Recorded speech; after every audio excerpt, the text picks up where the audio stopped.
Tá me ouvindo, né? Tá.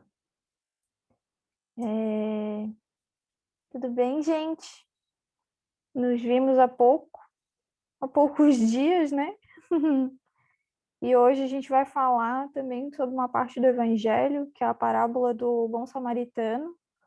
Acho que quem já ouviu um pouquinho de palestra ou se aprofundou um pouquinho no Evangelho, estudou, conhece essa passagem, né? Essa parábola. É uma parábola muito bonita e vamos trocar uma ideia sobre, né? Pode passar, Cris. Ah, eu esqueci de dizer, esses belos slides quem me doou foi o Jorge. Então, obrigada, amigo, pelo apoio no material da aula. E qualquer dúvida daí vocês perguntam para ele, tá? Porque aí é isso. Então, no primeiro slide ele traz.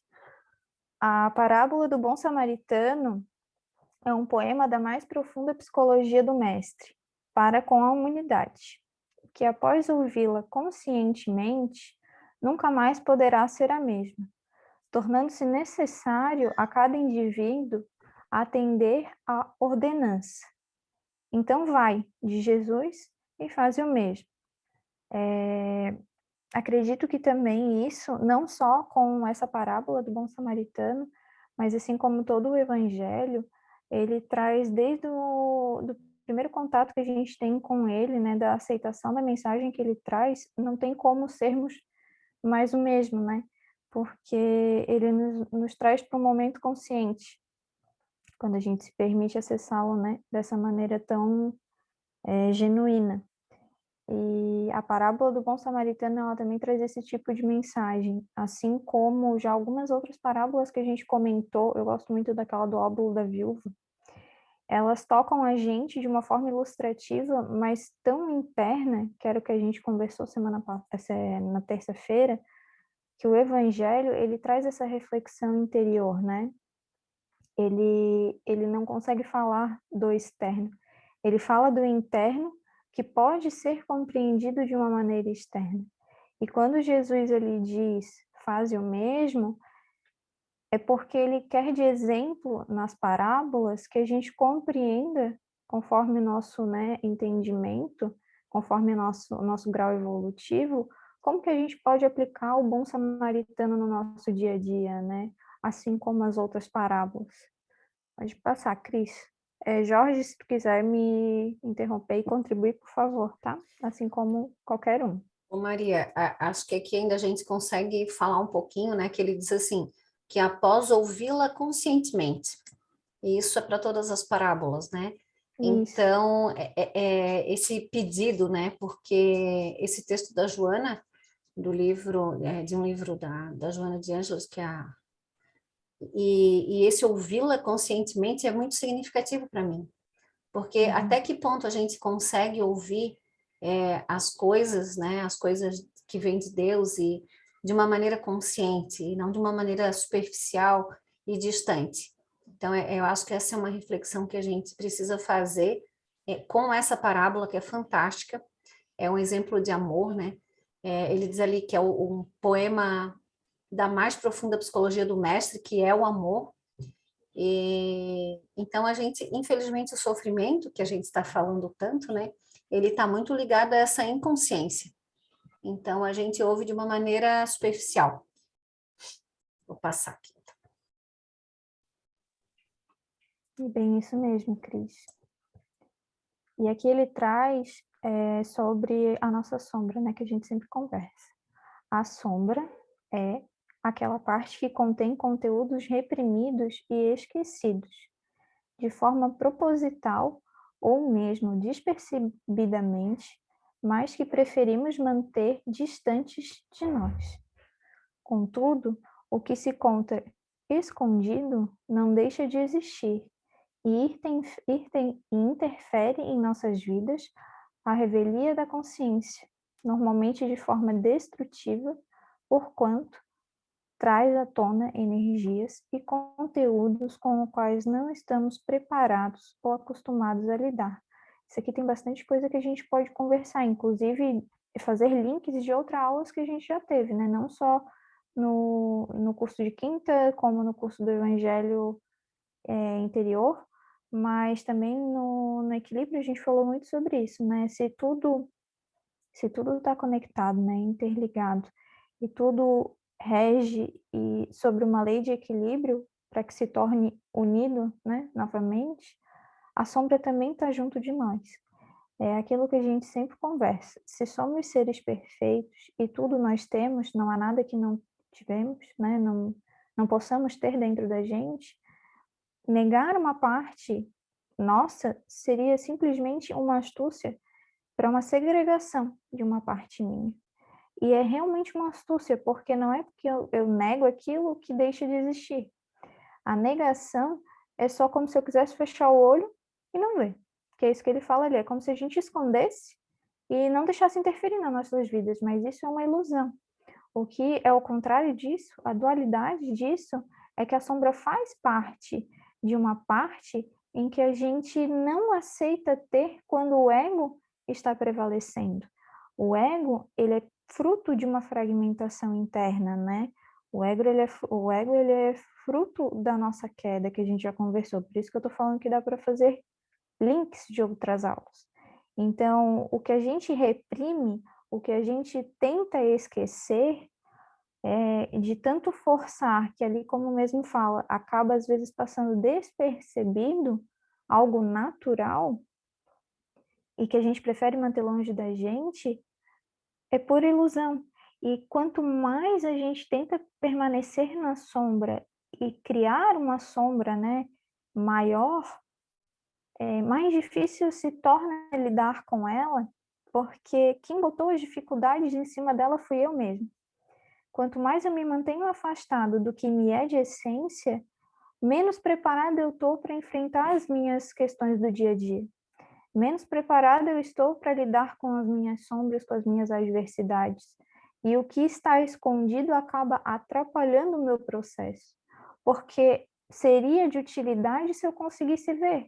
Eu não sei se vocês estão pegando a minúcia do que eu quero dizer, mas se a gente conseguisse entender que nós somos uma totalidade e que tudo está ao nosso favor e que a gente consegue utilizar tudo para o nosso aprendizado, nada nos seria despreparado ou fora do controle porque não teria esse tipo de compreensão.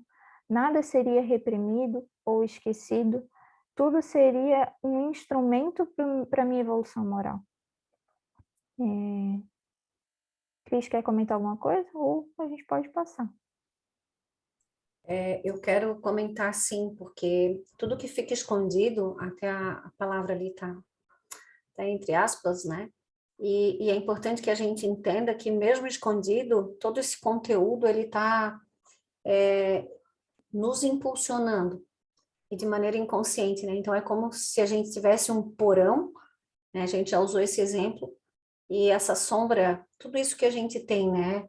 A nossa raiva, o nosso medo, a nossa mágoa, o sentimento de menos-valia, a nossa carência. Então, tudo isso está ali, escondido. Então, como ele diz, a gente muitas vezes não quer ver ou nem percebe que existe, mas aquilo ali está exalando, né? Como se exalasse um odor, e isso chega até o consciente, só que a gente não consegue identificar. Então, essa é a grande questão que a gente tanto conversa, né? De que é necessário essa autoinvestigação, para que a gente se acostume a lidar com isso, compreenda, aceite, né? E transforme.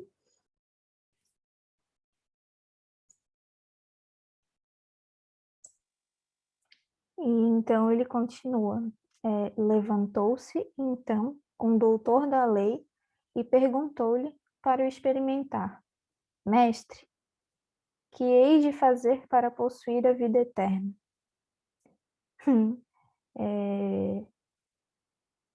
Acho que a gente pode continuar, mas antes eu acho engraçado falar sobre, porque é um doutor da lei, né? E perguntou para experimentar o que ele faria se ele possuísse a vida eterna, mas ele já possui. Então, eu sei que é para trazer uma reflexão, mas quantas vezes no nosso dia a gente faz isso trazendo para o mundo atual, né? Para o mundo material que a gente está encarnado, né? O que que a gente bota como possuir, né? Possuir é obter, é algo fragmentado longe de mim, né? O que que eu quero?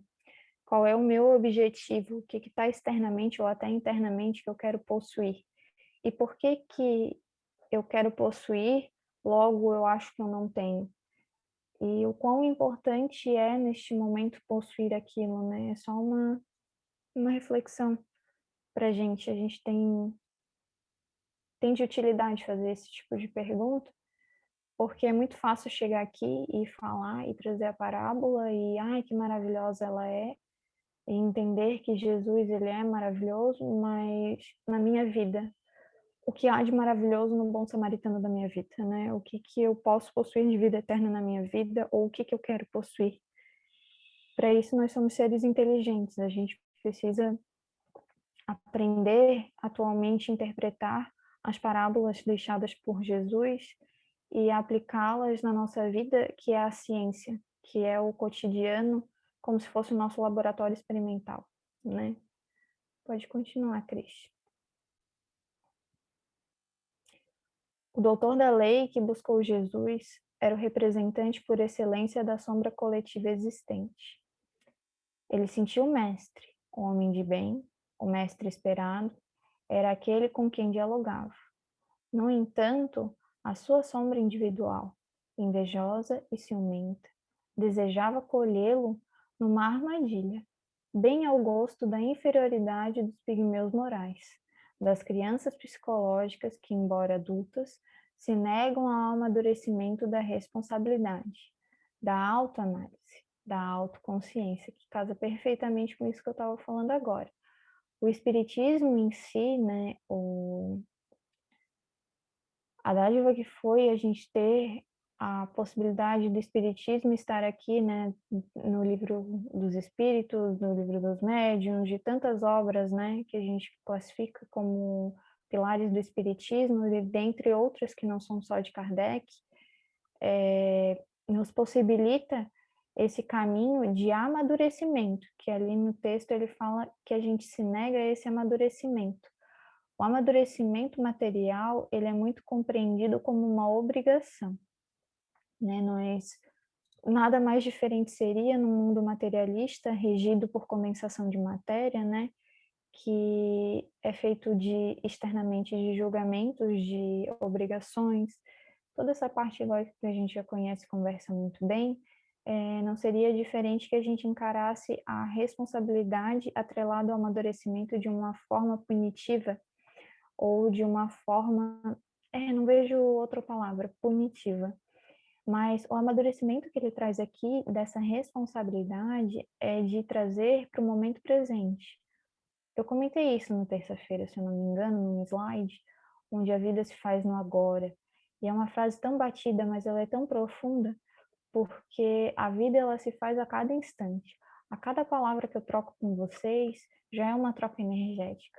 O simples fato de cada um ter escolhido estar aqui numa quinta-feira, neste horário, para ouvir, para trocar, para aprender, é um amadurecimento de uma responsabilidade.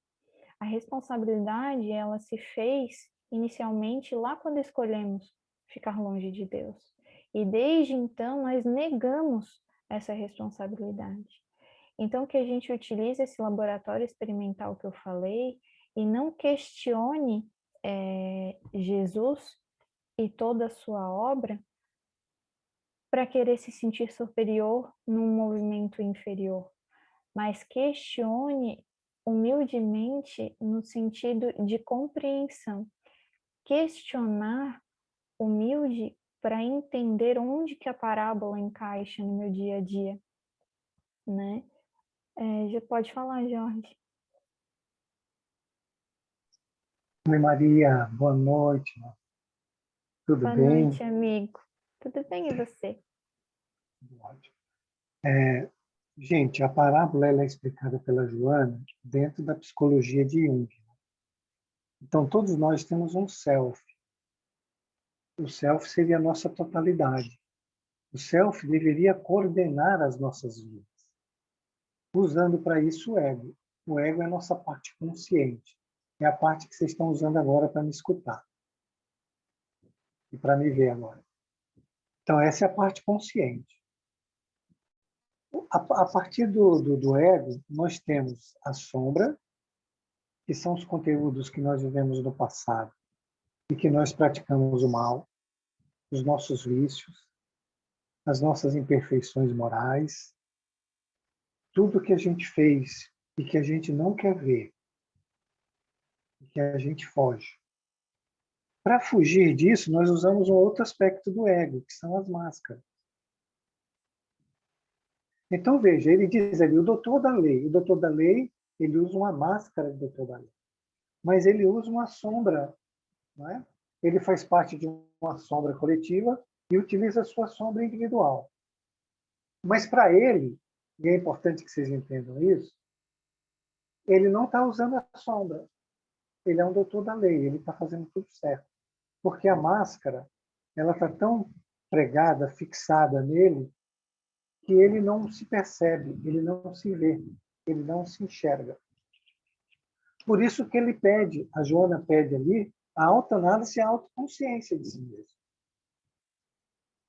Para que a gente saiba em qual momento nós estamos usando a sombra, qual momento essa máscara está tão fixada que a gente não se permite flexibilizar para que a sombra dilua, porque essa sombra ela é energia, como foi falado anteriormente, ela precisa diluir. Ela não pode ficar coagulada, presa. Então, ela precisa diluir. Para ela diluir, a máscara precisa flexibilizar.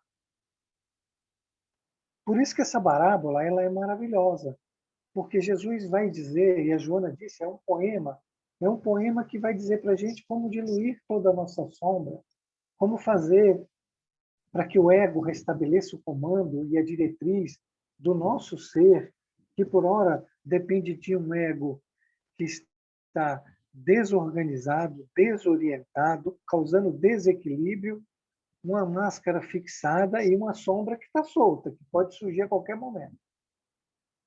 Esses somos nós.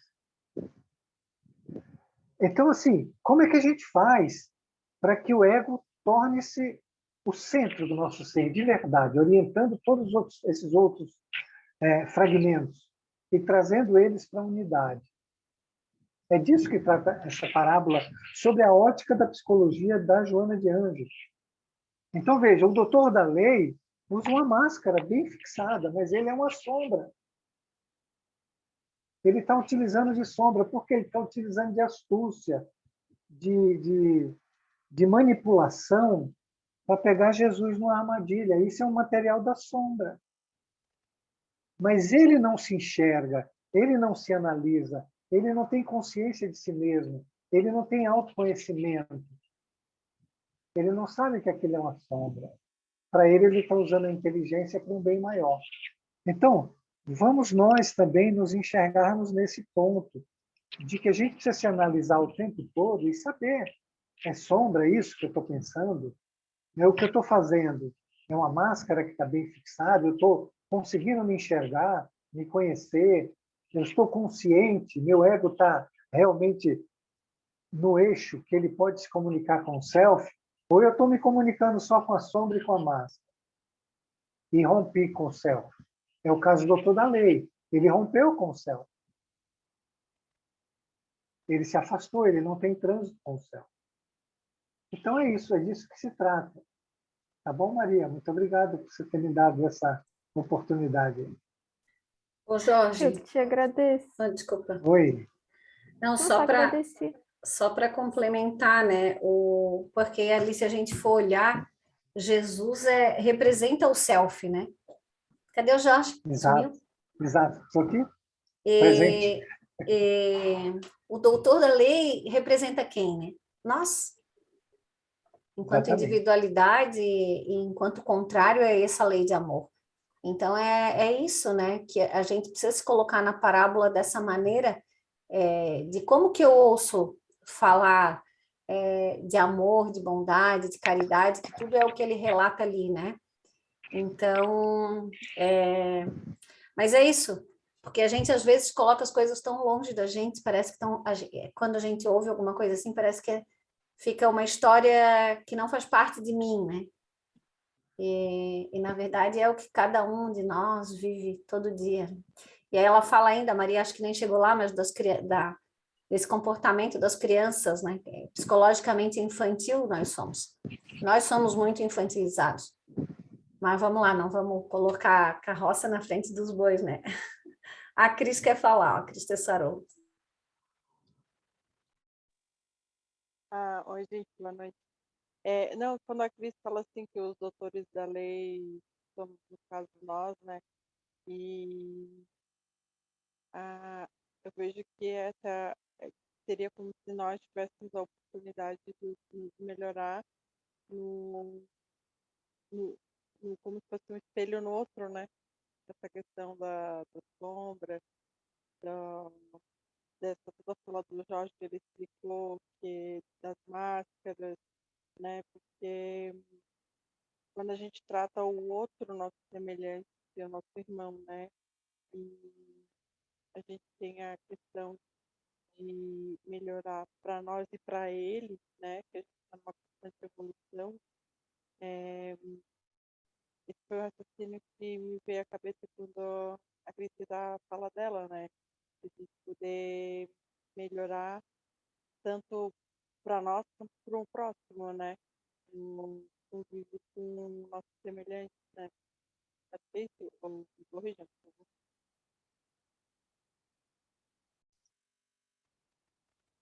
Maria, Maria, você está aí, Maria? Tô. Eu sabia que tu queria falar. Não me abandones, Maria. Não, eu queria expandir mais esse pensamento a partir do que a Cris falou, de que a Cris Tessarolo falou, para que todo mundo entenda. Todos nós temos medo da sombra, fugimos da sombra. Isso é real. Nós criamos a máscara e fixamos em nós para fugir da sombra. Achamos que a sombra é o grande problema, temos medo da sombra. E criamos uma máscara de que somos bons ou que não valemos nada. Dos dois jeitos, não queremos ver a sombra. Mas, se a gente não diluir a sombra, a gente não evolui. Esse é o ponto. Nós temos que abraçar a sombra. Então, eu vou contar. Na parábola do filho pródigo, que nós vamos estudar para frente, você tem um filho que foi viver a sombra. Não é? Ele pediu a parte do dinheiro dele, foi viver com as meretrizes, foi viver de bebida, foi viver de jogo, até que ele foi comer a comida dos porcos. E aí caiu em si e voltou para o pai. E o pai o recebeu de braço aberto. Mas o irmão que tinha ficado, que usava máscara, não é? Não via, ele não evoluiu. Ele continuou recriminando o pai e recriminando o irmão, com inveja, com ciúme, com a máscara bem fixada. Então, dentro do processo evolutivo, o que diluiu a sombra, a energia da sombra, até vivendo a sombra, que não precisa viver, não é? Você precisa criar uma autoanálise, um autoconhecimento, uma autoconsciência, e através disso a própria sombra se dilui, caindo em si. Mas ele resolveu viver e ele evoluiu, ele voltou para o reino. E lá ele recebeu um manto novo, um anel novo, roupa nova, uma festa e tudo mais. Mas tem outra parábola que Jesus fala disso. Ele fala que o dono da vinha tinha 2 filhos. Aí prestem atenção para vocês verem. Aí tinha 2 filhos. Ele chamou o filho primeiro e disse para o filho, filho, vai trabalhar na minha vinha. E o filho falou, não vou. De jeito nenhum, não vou. E saiu bravo. Mas, chegando um pouquinho mais para frente, ele pensou direito e foi. Aí ele chamou o segundo filho e disse, filho, vai trabalhar na minha vinha. E esse falou, vou sim, pai, claro, rapidinho. E não foi. Percebe que o primeiro filho, ele tinha uma raiva, ele tinha uma revolta, mas que ele conseguiu diluir aquilo lá e fez o trabalho que Deus quer. Isso representa nós, todos nós, o pai, e nós somos os filhos, e Deus está falando para nós, ó, vamos trabalhar na minha vinha. E os revoltados, as meretrizes, os pobres, os estrupiados, os que as máscaras condenam, né? Quem tem máscara aí fixa, que condena tudo e todos, esses continuam com a máscara, que nem o filho que não quis ir para a vinha. Ele não evoluiu. E por que eu estou falando isso?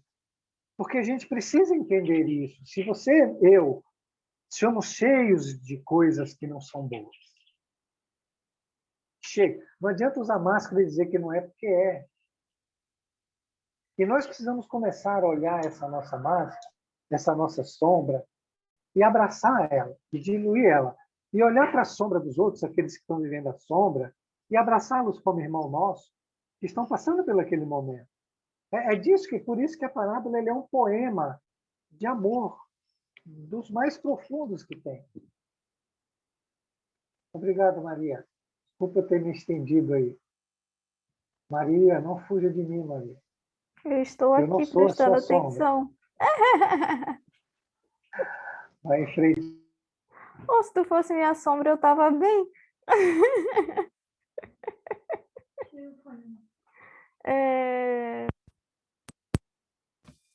Estão me ouvindo bem? A Tati vai ficar aqui do meu lado, ela pediu para eu tirar o fone. Se não estiverem me ouvindo bem, vocês me avisam, tá? Tudo isso que foi falado é muito maravilhoso.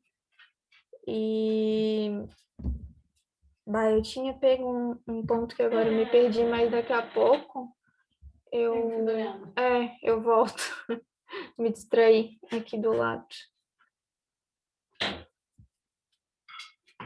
Pode passar, Cris.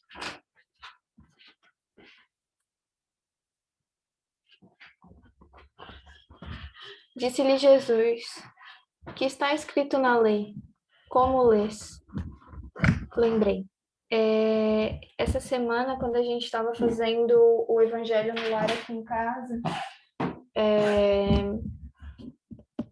achei interessante que a gente comentou de uma forma assim que a gente inclusive já comentou aqui no curso, mas com outras palavras, que Deus ele é tão misericordioso que Jesus veio aqui e ensinou para gente o amor genuíno em diversas palavras, em diversas parábolas, em várias páginas do Evangelho. E aí eu comentei com a Tati, eu sinto que isso tudo foi necessário porque o nosso ego, né, o doutor da lei, ele duvida tanto, ele questiona tanto, e isso é tão intrínseco dele, que é isso que o Jorge fala, da máscara, ela tá tão presente, que parece para ele ser tão natural questionar e duvidar o tempo todo da lei, né? Que ele não se percebe fazendo esse movimento.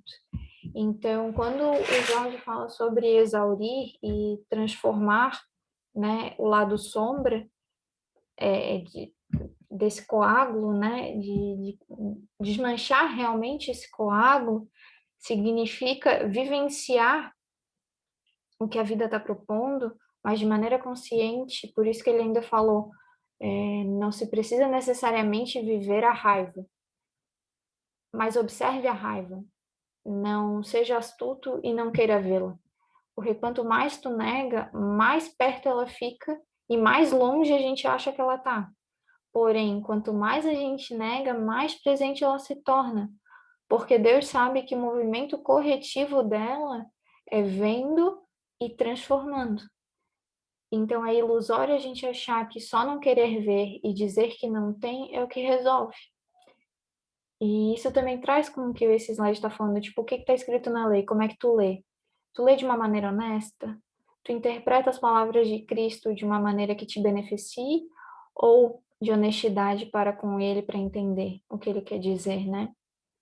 E a autoanálise que a Joana fala ali, né, da autoconsciência, que vem aqui dela ali, da autoconsciência é esse movimento, é um movimento de retidão, é um movimento de autoobservação.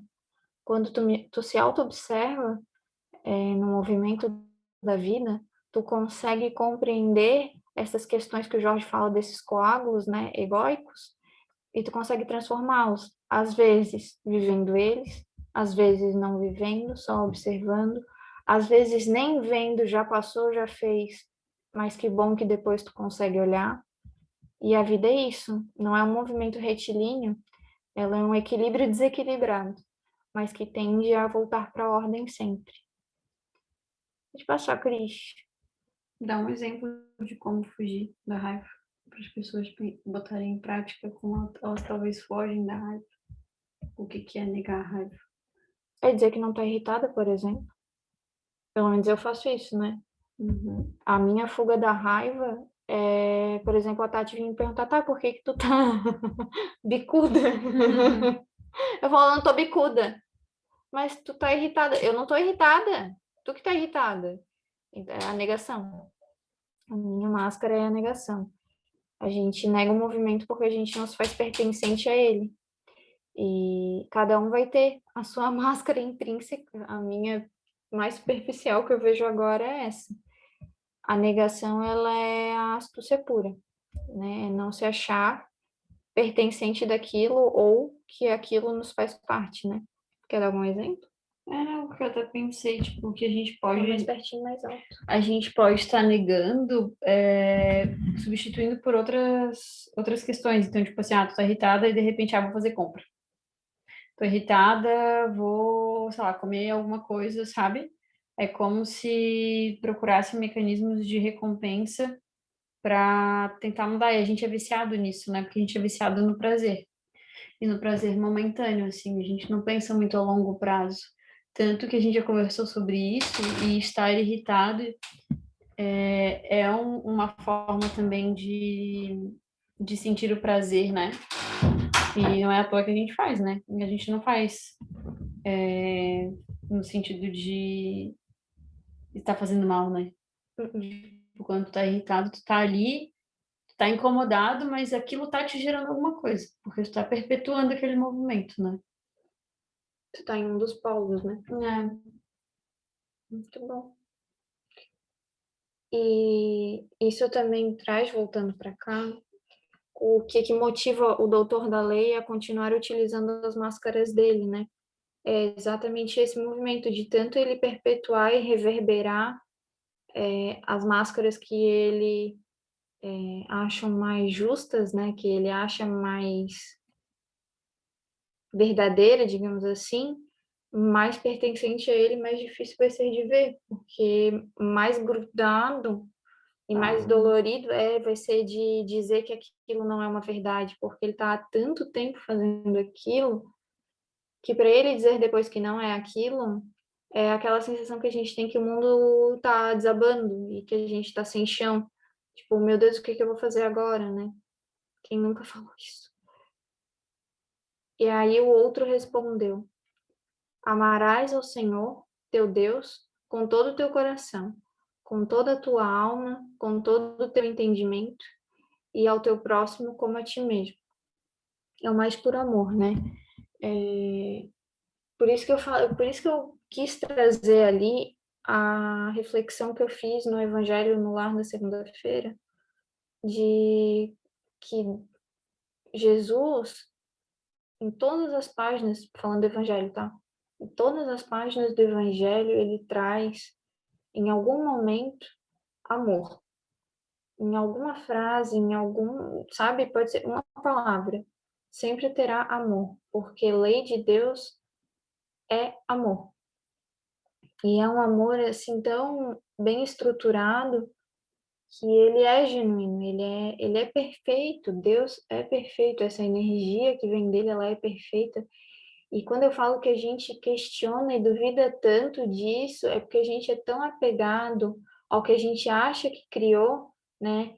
Somos tão apegados a essa máscara de doutores da lei, que até da lei a gente tenta se aponderar e se prevalecer, né, sobre ela, que não conseguimos enxergar isso. Na primeira página do Evangelho ou na última, a gente precisa vivenciar e precisa ler e ler e reler e se auto-observar para que como se fosse um mecanismo de convencimento. Isso fala na introdução do Evangelho.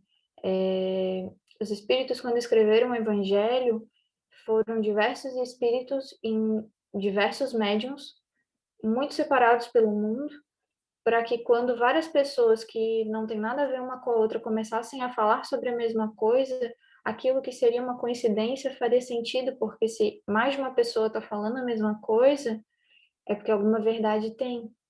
Então, a gente acaba fazendo isso no nosso dia a dia, né? Como todas as leis que a gente já estudou, né, em uma das aulas, a que a gente chama de coincidência, que agora a gente sabe que é de... Esqueci o nome, mas que anda junto,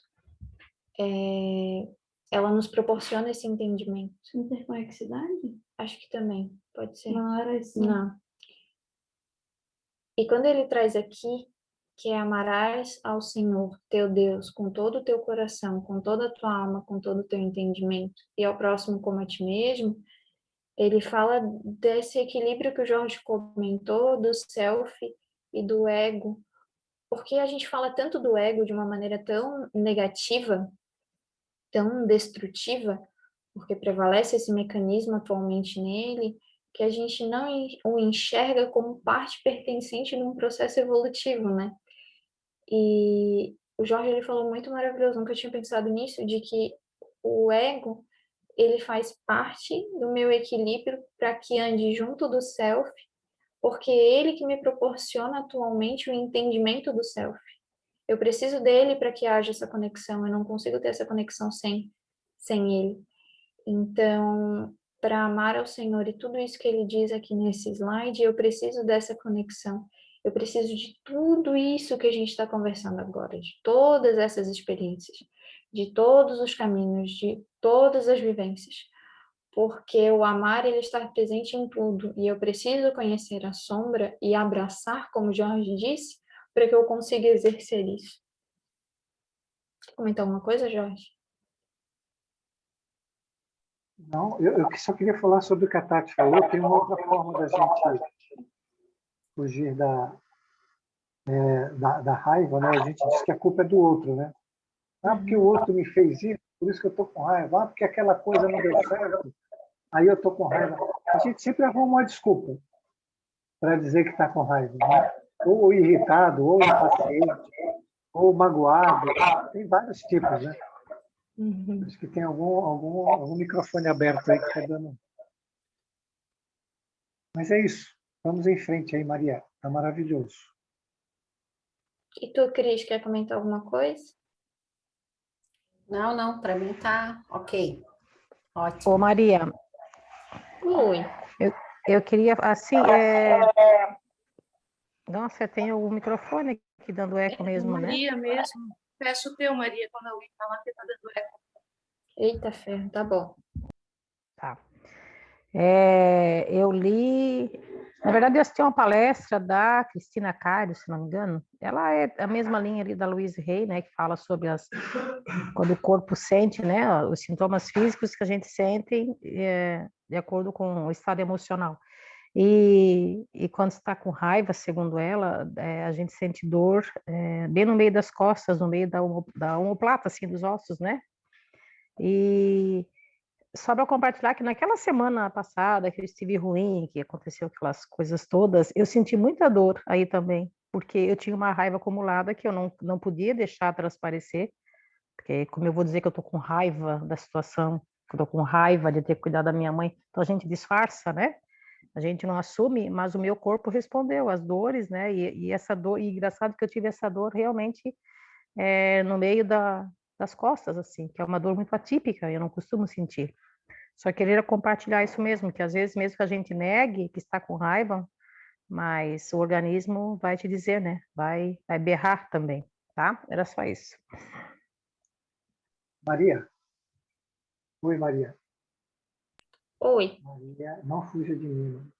Eu queria pegar o gancho da Helena aí, se você deixar. Ela falou que eu estava com raiva, mas como eu ia dizer que eu estava com raiva? A pergunta é, quem está dizendo isso? O meu ego, com certeza, o meu ego quer me fazer uma pessoa perfeita, né? Sim. Tudo é o ego. Presta atenção, tudo é o ego. A sombra é o ego, a máscara é o ego, o ânimos e a ânima é o ego, e a parte consciente é o ego. Ok? E o self é a totalidade de tudo isso aí. Quando você fala isso, é a máscara. Por isso que deu dor. Por que deu dor? Porque você usou uma máscara, não é? Para disfarçar, para fugir do problema. e o problema aparece como dor, para dizer, olha, não fuja do problema, você tem raiva. Então, é o que eu falo, o problema, a sombra é um problema, mas a máscara fixada de forma muito firme é o maior problema de todos. Precisa entender que tem que flexibilizar a máscara para que a energia que está coagulada comece a diluir. Como você faria isso? Eu estou com raiva porque eu vou cuidar da minha mãe. Agora, eu escolho cuidar dela com amor. Então, pega aquela raiva, olha para ela, vê e traz para o coração, sem reclamar, sem condenar, sem identificar, sem nada. Simplesmente pega a energia e vai diluindo, trazendo para o coração e vai diluindo. Como você fez nas semanas seguintes, que você hoje faz o trabalho com muito amor e carinho. A energia não diluiu, mas se não Sim, flexibilizar a máscara, não dilui. Mas, ô Jorge, olha só, aí ontem, né, e até quando conversei com a Cris, passei um dia na minha mãe e foi maravilhoso, apesar de toda a resistência dela e todas as reclamações, né, que agora já passei a entender melhor, mas o mais impressionante de tudo é que aí no final do dia, o meu ego falava o contrário. Nossa, como tu mandou bem hoje, hein? Que filha exemplar. Tá vendo? Foi tão impressionante. E aí, assim, sabe, daí eu dizia assim, olha só, cara, que coisa. Aí depois eu penso assim, né? Na hora que vem essas coisas na minha mente, daí eu penso, cara, não fiz nada mais do que a minha obrigação, né? Porque eu tenho que cuidar da minha mãe, né? Isso é a minha obrigação enquanto filha. Então, assim, ó, veja, é uma mente assim que tanto vai de um lado, né? Do te sentir um lixo, porque naquela semana eu me senti um lixo humano por não ter paciência com a minha mãe. E aí ontem, nossa, eu saí de lá assim, parecia que tinha feito a coisa mais maravilhosa do mundo, sabe? Então é bem isso mesmo, né? Só para ratificar o que você falou. Você não precisa olhar, trocar conversas com a mente. A mente, ela cria a polaridade, tá? Ela vai te levar para o hipo e para o hiper. Em todos os momentos ela vai te levar. Okay? E por que ela te levou para o hiper, para a vaidade? Por causa da máscara de novo, para que você se conecte com a máscara. Não é? Então, a máscara que você usa, como todos nós usamos, é que a gente é melhor do que realmente a gente é. Porque ela é feita para esconder a sombra. Então, o teu pensamento, a mente, que está trabalhando em círculo, no círculo contínuo por inércia, ela vai te levar para os mesmos conteúdos, para que você, num desses conteúdos, você se identifique e se aprisione. Então, ela te levou para baixo, depois ela te levou para cima, não é? E disse, ó, você é maravilhosa. Para que a máscara fosse fixada, né? Não, realmente eu sou maravilhosa. Mas isso, aí é que entra o self, né? O self é você olhar para tudo isso sem fazer nenhum comentário. Nada. Simplesmente observar o movimento da mente pendular, que vai do hipo para o hiper. E sempre vai.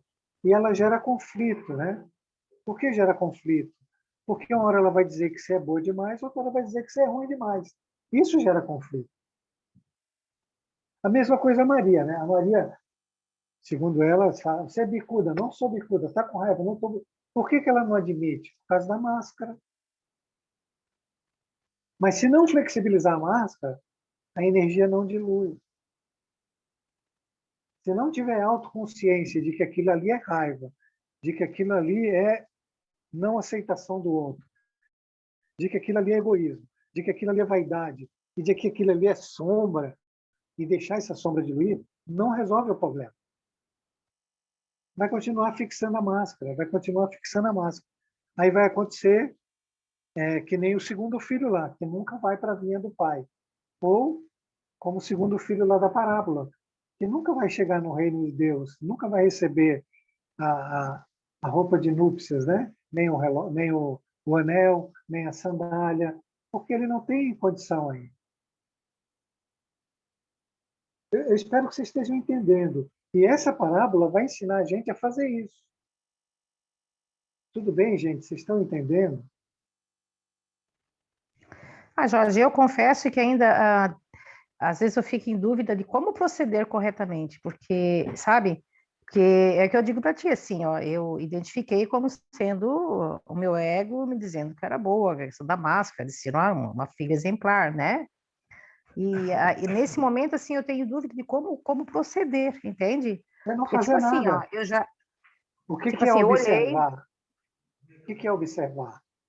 Observar não é ter diálogo. Quando você usa um diálogo, você identifica, você nomeia, você está usando a mesma energia, o mesmo conteúdo mental. Você precisa de um conteúdo mental fora desse círculo contínuo. E é o do self. O self, ele não nomeia, ele não condena, ele não diz que é bom ou ruim, ele não desagrada ou agrada. Ele simplesmente observa e silencia. Veja, eu sei que isso é muito difícil. É um movimento que acho que para nós é um dos mais difíceis que tem. É olhar algo e silenciar. Normalmente a gente olha e julga, não é? Ou faz comentários. Mas esse é o caminho, eu estou mostrando o caminho. Okay?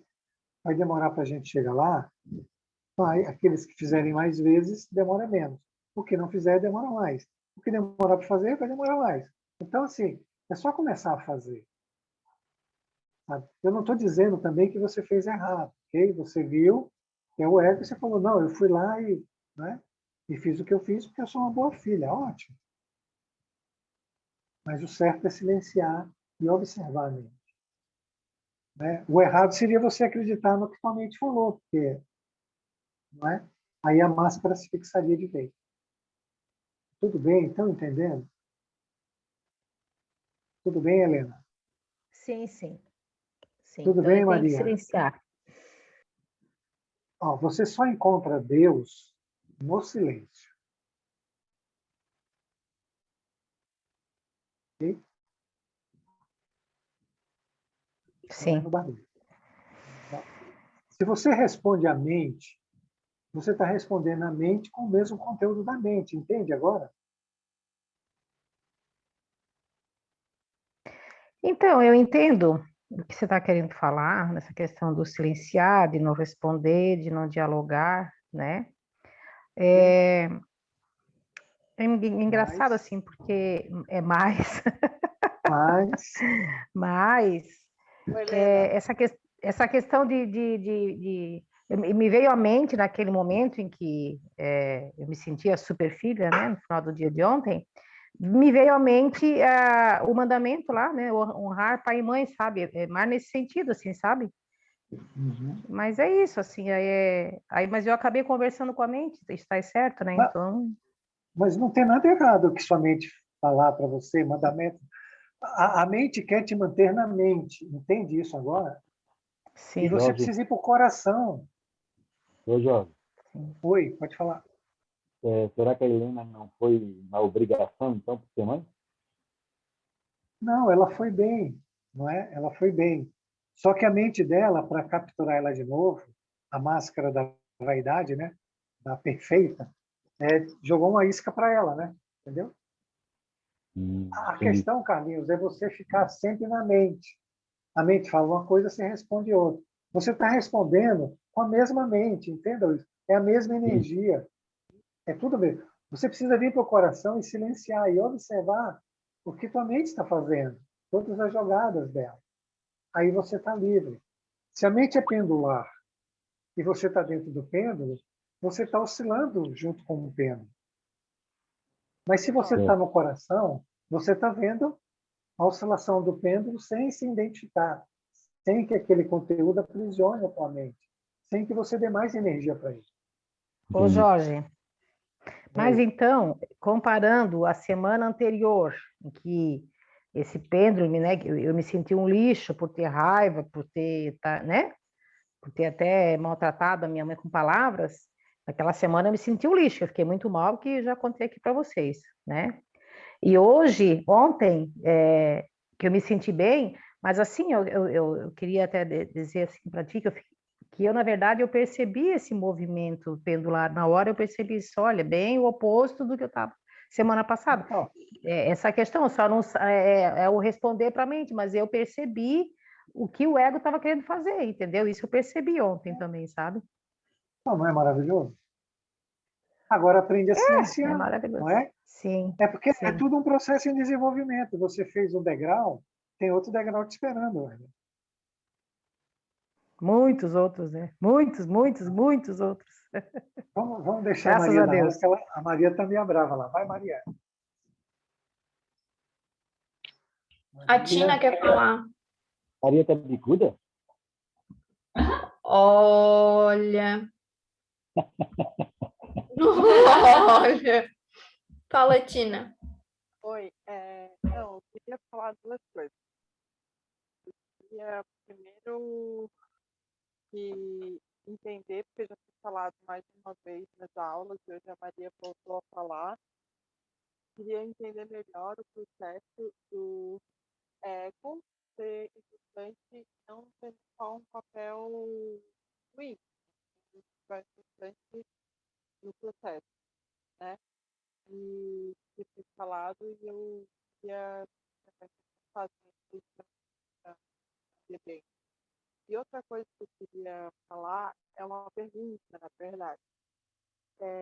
Tudo isso já vem falado ao longo de várias aulas, a respeito de, né, que o Jorge sempre fala, né, que é silenciar, que é abraçar, que é coração, que é coração.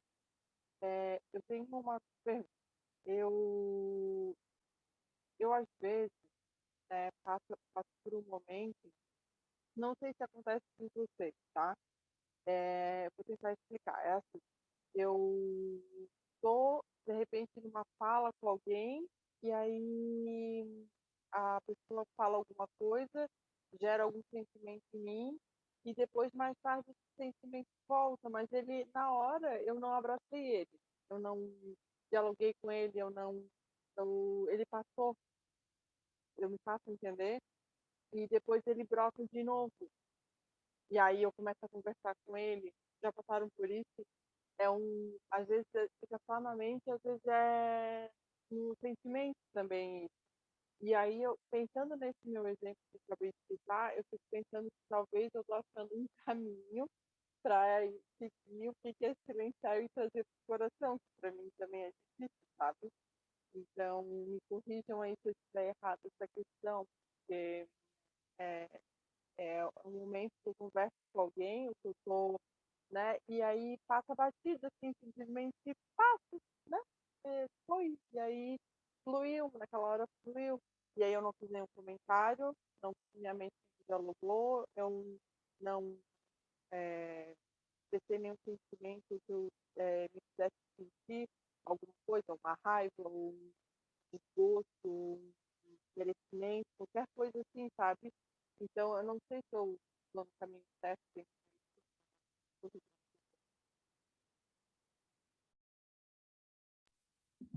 Então, Tina, só para deixar um negócio, o teu microfone tá bem baixinho, tá? Aí tive um pouco de dificuldade de ouvir no início, mas depois entendi melhor. Eu acho, até se depois alguém quiser completar, né, e agregar, eu não tem como dizer certo ou errado, porque o processo ele é muito individual, né? O teu mecanismo de vivência ele é diferente do meu. Quem vai me dizer se está certo ou errado é a autoobservação. Então, é tu indo para o teu coração e sentindo se esse movimento ele te faz bem, se ele te faz mal, mas como que eu posso contribuir contigo, sendo que tu contribuiu comigo trazendo essa história, né? Trazendo essa situação, porque isso também acontece comigo, não é só tu. Trazer realmente essa autorreflexão e questionar no momento de observação que esse sentimento, né, que tu já fala nem de pensamento, tu já fala que é um sentimento. O sentimento, ele já é uma energia transformada vinda do pensamento. Tanto que algumas dores e algumas reações físicas que nós temos no nosso corpo são frutos de pensamentos e sentimentos, né? É tudo energia. Quando o Jorge fala de transformação, é isso. É um pensamento, que um pensamento é uma energia, que se transmuta em um sentimento, que se transmuta, pode ser numa dor, pode ser numa ação, pode ser numa fala, pode ser numa condensação energética, numa contração, numa astúcia, e por isso que eu te falo que não tem como trazer certo ou errado, mas sim te trazer uma pergunta como uma resposta. Se neste momento que ocorre isso, se tu tá observando ou se tu tá conversando. E se tu tá conversando, por que que sente a necessidade de conversar, né? E questionar os sentimentos que tu tem sobre isso, porque vão te trazer muito mais respostas do que os pensamentos que tu tem. O questionar o que tu sente e observar isso, né? Pedir para Deus, para, como o Jorge sempre fala, para o anjo da guarda, para os teus protetores te mostrarem o que que esse mecanismo te desencadeia, é muito mais rico e benéfico de autoobservação. Eu não sei se o Jorge ou a Cris querem completar, não sei se eu ajudei também, mas senti que Ajudou, precisava falar. ajudou, com certeza. Quando eu falo assim, nesse exemplo que eu dei, é uma coisa muito pequena, muito sutil. Ele não chega a ser com uma escala grande, entende? Tipo, a nível de uma, sei lá, de repente de uma discussão, alguma coisa assim, não. É uma coisa bem sutil, assim como, sei lá, um exemplo que já foi dado aqui, que viu uma flor e observou, não analisou, não julgou, não entende? É como se eu conseguisse fazer isso numa baixíssima escala, não umas coisas muito que mexem demais comigo, entende? Ô, Maria, sabe qual o pensamento que me ocorreu agora? Será que quando existe essa conversa, não é um princípio da negação, né? Porque quando eu argumento com aquele próprio pensamento, é uma maneira da gente se defender. Porque a máscara, ela tá ali querendo que a gente não veja, né? O ego e tudo mais, todo esse mecanismo que favorece o nosso afastamento. Então, quando existe essa conversa, é fruto da negação, eu acredito, né? Porque é uma maneira dessa máscara permanecer onde que está e o ego continuar no comando. Então, o silenciar, e aí vem uma sequência ali, né? É o olhar para isso, compreendendo, sem argumentar, porque é aceitação, e isso quer dizer humildade, e depois transformar, porque do contrário eu não consigo, né? Se eu não tenho humildade suficiente para conseguir ver o que está acontecendo sem argumentar, sem ter que me defender de mim mesma, né? Dessa outra parte. Acredito que, não sei, posso ter viajado, mas me veio essa ideia agora. A Claudine quer falar. Oi, boa noite. Entrei atrasada na aula, mas já peguei o negócio andando. Nisso que a Cris falou, eu estava pensando que quando a gente tem esses diálogos, eu tenho muito, me parece assim que a gente não sabe lidar com o desconforto que as situações trazem, né? Porque elas trazem justamente o desconforto para que a gente observe, né? É um mecanismo da vida para que a gente pare e olhe. Mas a gente usa o mesmo método para lidar sempre, né? Que é dialogar e tentar reforçar ou criar uma desculpa para se convencer de que não, está tudo bem, eu fiz tudo certo, eu fiz o meu melhor, né? Reforçar a máscara. E então o desconforto que vem quando vem o diálogo, na verdade, é o passo de parar e observar e não continuar conversando, né? O que a gente faz é continuar conversando para não sentir, porque a gente quer acessar o desconforto, né? Aquela situação que aconteceu que fugiu do controle, enfim, ou algo diferente, ou que a gente se comportou usando os nossos mecanismos, né, dos instintos, enfim, e aquilo a gente sabe que não é o correto, vamos dizer assim, e aquilo gera um desconforto, ou algo que a gente se viu em alguma outra pessoa que ela fez, gera um desconforto. E aí, para não ficar sentindo aquilo, a gente tenta achar ali na nossa cabeça algo que encaixe para justificar e que fique tudo bem. Mesmo numa ilusão, né? Que é uma ilusão, porque logo aquilo vai aparecer de novo ali na frente, mas tudo bem, porque vai ser ali na frente, não vai ser agora, né? A gente prefere que seja assim, ao invés de, não, resolver de uma forma nova. Que aí, lógico, não tem uma receita, não sei dizer também, isso vai ser cada um no seu processo identificar como lidar com essa, essa não conversa, né? Esse só parar e olhar, enfim, observar. Mas eu vejo que essa é uma busca incessante para cessar o desconforto ali, que o que mais pega é esse não se sentir bem daquilo, né? Porque quando a gente se sente bem, passa e foi, né? Não, difícil ficar tendo diálogo com isso. Era mais para compartilhar esses pensamentos que vieram na minha cabeça agora também. Não sei se fez muito sentido, mas foi o que eu fui pensando. Fez bastante sentido. Quer falar alguma coisa, Jorge? Não, não, amiga, não quero. A parábola, a parábola ela vai dizer exatamente como abraçar a sombra, gente. Então, vamos chegar lá no final, que vocês vão ver como ela é maravilhosa. Ela vai mostrar as máscaras e vai mostrar como acolher a sombra. Ela é fantástica. Maria, eu queria... É que nós estamos fugindo do tema da parábola, né? Vamos mais para a observação. Mas esse diálogo, só para a gente... Eu queria que você e a Tati, que está aí deitadinha, que vocês me ajudassem a entender. Se não é... Por exemplo, eu preciso manter um diálogo porque eu tenho medo do censor. É que nós esquecemos do danado do censor, não é? Daquele ser sem misericórdia, que cobra, que culpa, que condena o tempo todo, dizendo que a gente fez errado. Se a gente pegar o diálogo da Helena mesmo, que diz, olha que filha maravilhosa, ela diz, não, eu fui lá, ela afirmou, não é que ela é uma boa filha e fez um bom trabalho. Essa afirmação, que é uma negação do que ela é, não é um medo do censor, olha, aquele sentimento de culpa da outra semana, agora não vai me pegar. Eu sou uma boa filha, fiz tudo o que eu tinha que fazer. Eu não sei se vocês estão acompanhando o raciocínio. Como a questão da mente ela é bem complicada.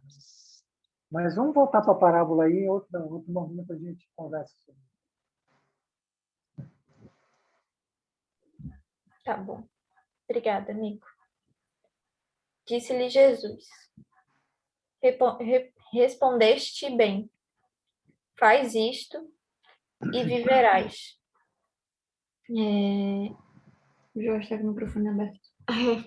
Quer falar, amigo? Não, ele fechou. Jesus é uma figura muito sucinta, no sentido de que, ao mesmo tempo que há parábolas para que a gente compreenda a magnitude dele, assim, e de todo o amor que ele traz, ao mesmo tempo ele é muito simples, né? Ele não tem rodeios, porque para ele é muito claro. Para ele é amor. Vivendo com amor, tu tá vivendo. Praticando o amor, enxergando o amor, né? Vivendo na lei, isto é viver e não sobreviver ou achar que estamos vivendo, né? É viver genuinamente, verdadeiramente e não ilusória, né? Não a ilusão. Sendo que os dois andam juntos. Essa é a parte que Cristo fala também. Quando ele fala tudo isso, ele traz também um entendimento, e vê se vocês sentem isso também, mas ele traz uma reflexão, na verdade, de consciência, porque a consciência, ela compreende a responsabilidade que a Joana fala e traz o amadurecimento. E o amadurecimento proporciona viver, proporciona a compreensão da lei, que é uma engrenagem ativa e pulsante para que a gente continue praticando o que Cristo trouxe para nós, né? Pode passar, Cris.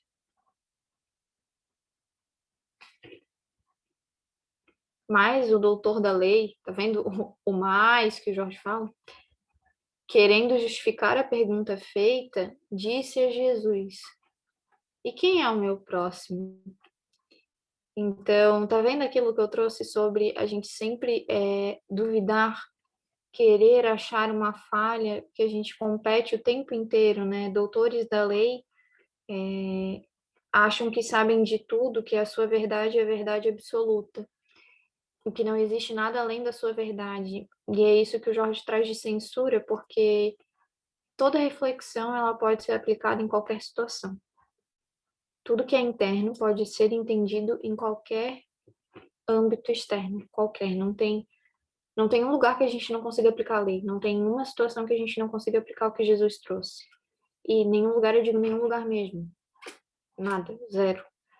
E achar diferente disso é questionar a lei, é questionar Deus e tentar competir com ele, né? Duvidar da sua amplitude e querer que o censor, que é isso que o Jorge traz, né? Que eu ia comentar do censor, querer provar para esse censor que somos nós mesmos, né? Não há um censor externo, e sim um censor interno.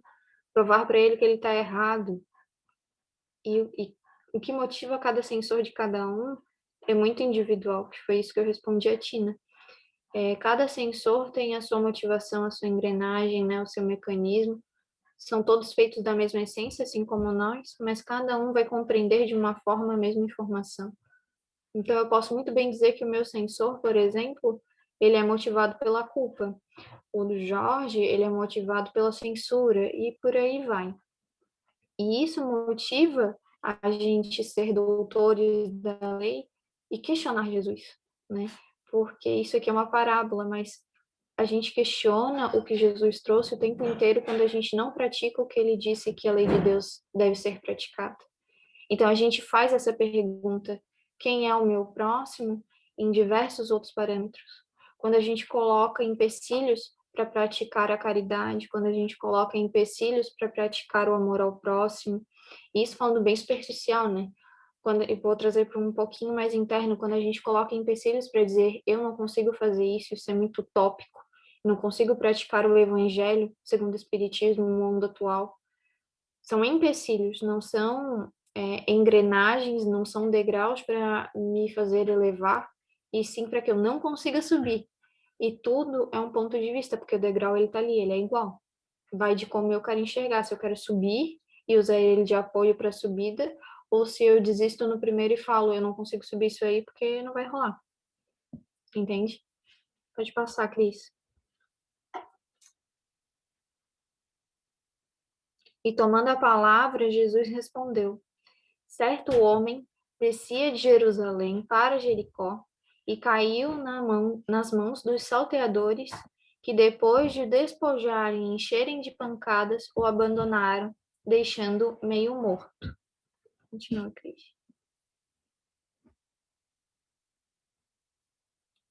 Por coincidência, descia por aquele caminho um sacerdote, que, ao vê-lo, passou ao largo. Do mesmo modo, também um levita passou por aquele lugar e, ao vê-lo, passou adiante. Por favor, Cris. Mas um samaritano que ia de viagem chegou ao pé dele e, vendo, encheu-se de compaixão. Não poderia haver melhor modelo para ensinar o amor que explande na nação da caridade do que a figura do samaritano escolhida por Jesus, considerando-se o seu desvalor para os judeus, a indignidade que lhe atribuíam, sendo ele quem socorre o adversário sem fazer-lhe qualquer interrogação, sem ao menos recordar-se de que o homem caído e espoliado é alguém que o maltrata e desconsidera, e que, por sua vez, o deixaria aos abutres e à morte, sem qualquer sentimento de culpa, caso a situação fosse oposta. Acho que não acabou ainda. Não sei. Não acabou aspas ainda. O que eu quero refletir um pouco aqui, e não trazendo aquela reflexão externa e superficial de que a gente deve fazer caridade com o outro, sem olhar quem, porque isso é muito batido, todo mundo sabe de cor e salteado essa reflexão, mas a minha reflexão, e eu falo para mim, até que ponto essa coisa batida ela é praticada, né? Porque a informação ela tá aí rodando tanto que ela é batida, mas o quão batida é a minha prática sobre ela, né? Então, eu tenho práticas samaritanas, eu olho para o meu irmão com olhos de um samaritano ou de um julgador, né? Eu pergunto para quem está no chão o porquê está no chão antes de ajudar, ou eu levanto sem nem questionar, né? E trazer esse tipo de reflexão não é, como o Jorge fala, não é para condenação, né? Não é para a gente pegar situações na nossa vida, ativar o nosso sensor e falar, ó, tá vendo aquela situação, tu não foi samaritana, tá vendo aquela outra, tu também não foi. Ah, tu tá vendo aquela outra? Não. É o contrário, é o olhar a escada, que nem eu falei agora. A Tati me ensinou muito isso ontem. Tu tens uma escolha. O exemplo, ele é o mesmo, a situação é a mesma. O que muda é como tu olha ela e como tu reage a ela. Essa é a escolha. Então, todos eles que passaram pelo meio morto tiveram uma escolha, tiveram uma situação, tiveram uma oportunidade, e cada um escolheu o melhor que podia dar naquele momento, porque Deus é misericordioso. E cada um, na sua responsabilidade, irá colher no seu campo aquilo que plantou, né? E que a gente seja genuíno, que a gente compreenda esse movimento que essa parábola está trazendo, né? Essa aula está trazendo, não com a intenção de querer virar anjo da noite para o dia e de querer colher os melhores frutos, porque eu vou agora ser um bom samaritano que vai fazer bem para todo mundo, mas o que esse movimento está querendo me dar de intenção, né? O que é um sentimento escondido, qual é a máscara que está por trás dessa motivação genuína que eu acho que eu tenho. Observar, eu acho que é o maior aprendizado do bom samaritano, né? Porque quando ele observa, ele vive. Para mim, esse slide aí resume que a gente não faz nada, a gente não dá ponto sem nó, a gente não faz nada sem interesse. A gente não ajuda alguém sem interesse, a gente não faz absolutamente nada. A gente é legal com os outros porque espera que eles sejam legais conosco. A gente sempre faz alguma coisa visando aquilo que a gente vai colher, desde um agrado, desde um elogio, desde abrir portas futuramente para alguma coisa que a gente vai precisar. Mas é basicamente isso, sim, que eu vejo, sabe? Tipo, a maioria das vezes é que nem a Maria perguntou, né?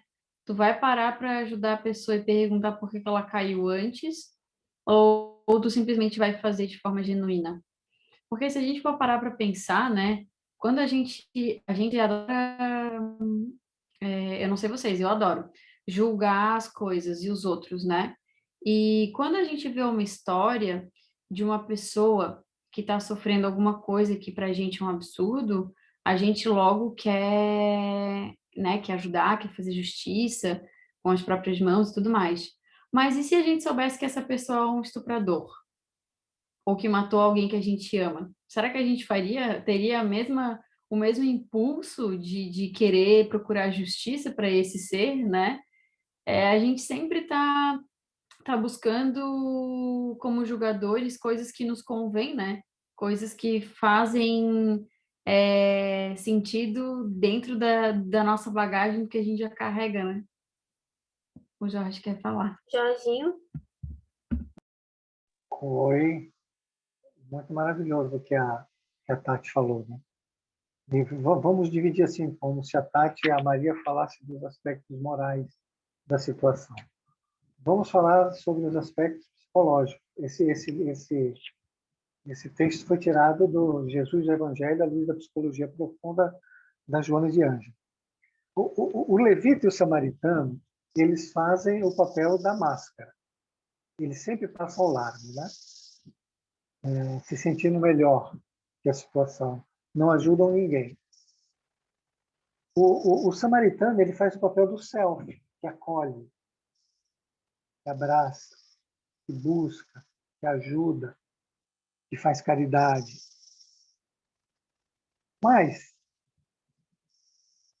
o próximo aí, ele é um judeu. Os judeus não gostavam dos samaritanos. E ele diz ali, ó, considerando o seu desvalor para os judeus, quer dizer, o samaritano não tinha valor nenhum para os judeus. E ele diz mais, né, que se fosse ao contrário, o judeu ia bater nele, ia deixar eles abutres e não ia se sentir nem culpado. Então, veja, o self está buscando a sombra e abraçando a sombra e trazendo a sombra. Mas como é que o self está fazendo isso? Ele diz ali, Jesus diz, sendo que ele socorre o adversário sem fazer-lhe qualquer interrogação.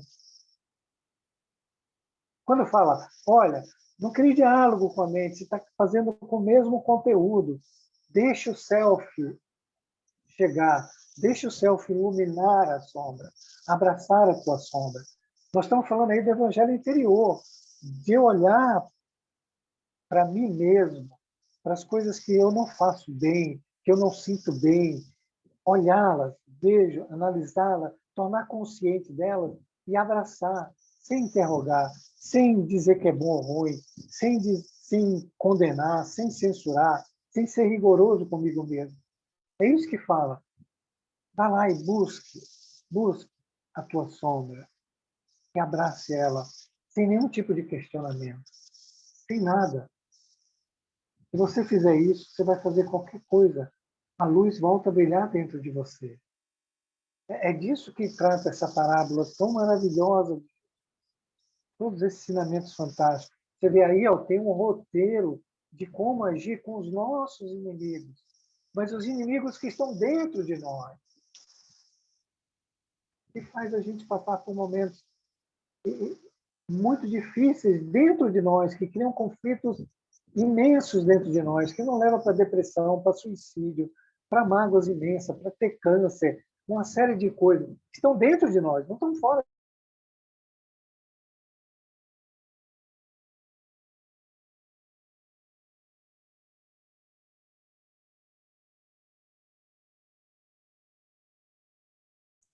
Caiu? Eu acho que o Jorge caiu. Não. Oi, Amiga, é que tu vocês estão travou. compreendendo? É que tu Travou travou. e destravou. Todo mundo escutou o que eu falei? Até o ponto que não travou? Alô? Sim, A gente escutou até tu até falou o que ficou maravilhosa. Era. Mas deu para entender a ideia? Quer que Pô, com repete? certeza. Na verdade, é puramente eu e a Maria dando situações do macro e tu dando situações do micro, né? E é aquilo que a Maria estava falando antes, que tudo reverbera, um tá dentro do outro. E quando a gente vê o macro dessas coisas que eu e a Maria estávamos dando exemplo de julgador, censura e tudo mais, é porque a gente perde tempo, né? Na verdade, a gente tem uma caminhada para fazer, a gente tem uma intenção, a gente já programou isso antes de vir para cá, mas querendo ou não, a gente precisa do mérito, né? A gente precisa fazer isso por conta, por escolhas próprias, e a gente vai ter várias dificuldades, vários obstáculos, né? Então, por nós mesmos, a gente tem que passar por esses obstáculos para que a gente consiga, de fato, evoluir verdadeiramente, genuinamente. E, basicamente, assim, ó, eu estava conversando hoje de manhã com meu pai sobre isso, que a gente fica focando no externo, sabe? Tipo, olha quanta coisa a gente perde tempo em ficar analisando, em ficar, sei lá, assistindo, conversando, consumindo, sendo que a gente está aqui para pura evolução moral, cara. E do que a gente consegue, se a gente ainda transferisse, né? Tipo assim, olhar para o macro, olhar para todas essas questões do que a gente vive na vida cotidiana e fizesse exatamente isso que o Jorge fez, de botar para consciência, para moral, tipo, tá, beleza, eu tô aqui fazendo no mecânico o externo, o macro, mas o que que eu posso entender disso no micro, na minha moral, nas minhas imperfeições?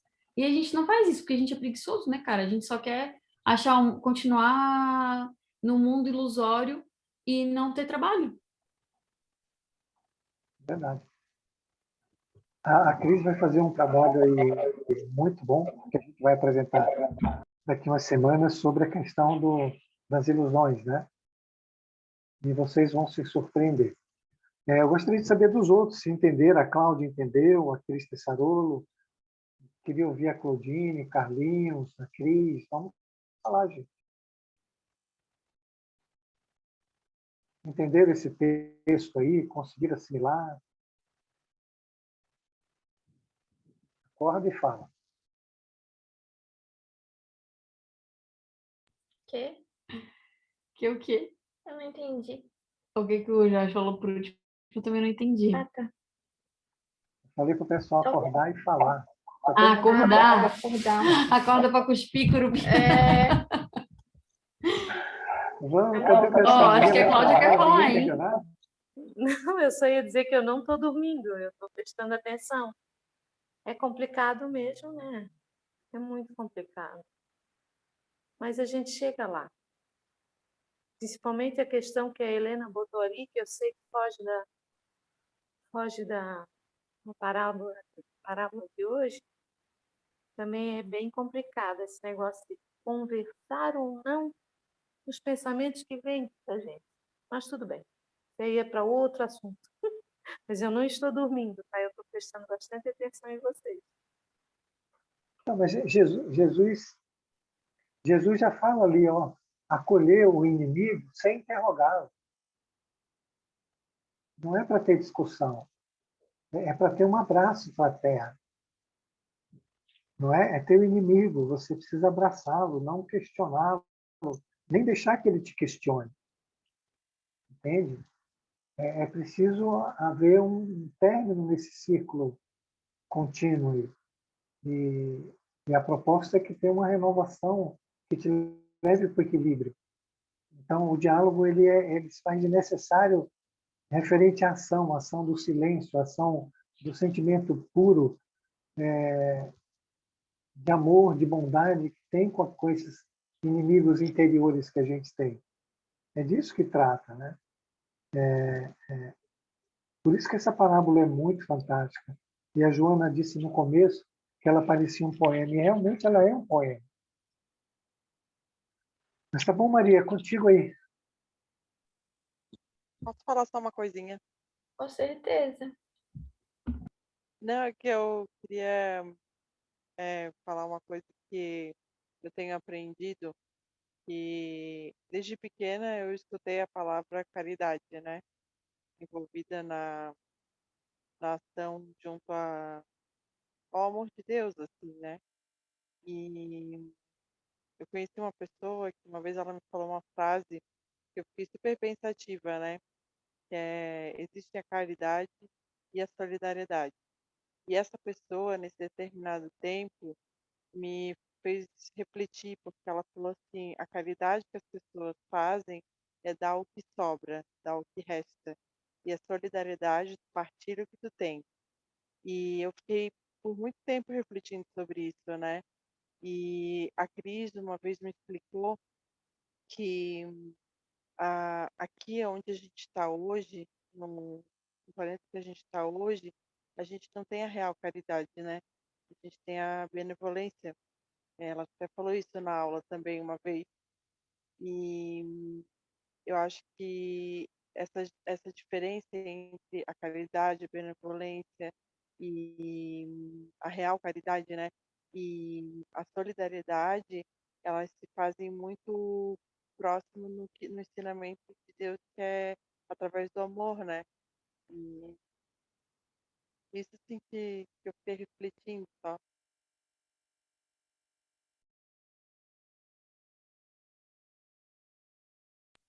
Muito maravilhosa essa reflexão. Inclusive, eu Maria. acho que eu absorvendo sobre isso. Pode falar, Cris. Então, a questão é a benemerência, né?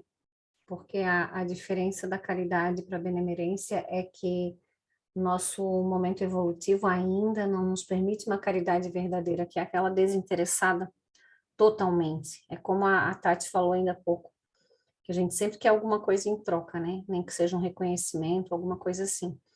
Então, isso se encaixa na benemerência. E a caridade verdadeira, a gente com certeza ainda vai chegar lá, mas o que a Cris falou realmente é isso, né? Mas eu acho que também é um processo de crescimento que todo mundo está inserido, e todas essas informações elas vão chegando e trazendo a gente para a realidade, tirando a gente dessa ilusão, né? Que a gente vive, está tão mergulhado, tão amarrado nesse mundo aí ilusório, como se a vida espiritual fosse uma, uma história, né? Uma coisa longínqua, que a gente fosse viver eternamente aqui. Então é assim que a gente vive, voltado para a matéria quase que totalmente, né? E assim, né, o fato da gente, por exemplo, estar estudando, estar entendendo, e aí tem a dificuldade, por exemplo, de não conversar, de fazer realmente a observação para que o self consiga absorver o que está acontecendo, né? Mas imagina, a gente nem conseguia entender que a gente era acelerado antes. Imagina. O fato da gente ver, da gente conseguir ver que a gente está dialogando e o que isso significa, já é um passo, entendeu, de observação. Então, realmente, a gente não vai virar santo da noite pro dia, né? Sim. Isso aí é muita presunção nossa, né? Então, também parte de censura a gente ficar falando, pô, eu não consigo fazer isso ainda, cara. Sim, sim. Mas calma, né? É um passo de cada vez, é um reconhecimento de cada vez também. Esse movimento de se autocensurar, ele é negativo, porque ele está com o mesmo conteúdo de todo o resto, né? Da culpa, da cobrança e tudo mais. E a gente sabe que esse tipo de comportamento não funciona, porque esse autoconhecimento ele só funciona através da humildade e do alto amor, né? Então eu me vejo com amor e vejo esse lado sombrio que todo mundo tem, e de forma amorosa, compreendendo que também faz parte de mim, que é uma fragmentação que vai chegar um momento que a gente vai conseguir unificar tudo isso novamente, né? Como a gente vive essa fragmentação geral, então é só como se fosse um pequeno mundo dentro de um mundo muito maior, né? É isso, Maria, são 9 horas. A gente continua na próxima aula. Ótimo. Alguém quer fazer um encerramento para nós? Eu posso fazer. Obrigada, Tina. Eu vou inspirar tudo, inspirar tudo, nosso Lord, agradecendo pela aula de hoje, pela Maria, pelos mentores do curso, pelos nossos guias presentes, pela equipe espiritual que acompanha esse trabalho, agradecendo a oportunidade de estudar, de aprender, para assim tentar botar em prática, um pouco melhor, cada dia. Pai nosso, que estás no céu, santificado seja o teu nome, venha a nós o teu reino, seja feita a tua vontade, assim na terra como no céu. O pão nosso de cada dia dá-nos hoje. Perdoa, Senhor, as nossas dívidas, assim como devemos perdoar os nossos devedores. E não nos deixes cair em tentações. E livra-nos, Pai, de todo o mal. Que assim seja. Com essa oração, damos como encerrado o estudo desta noite. Obrigada a todos, obrigada pela aula. Uma boa noite.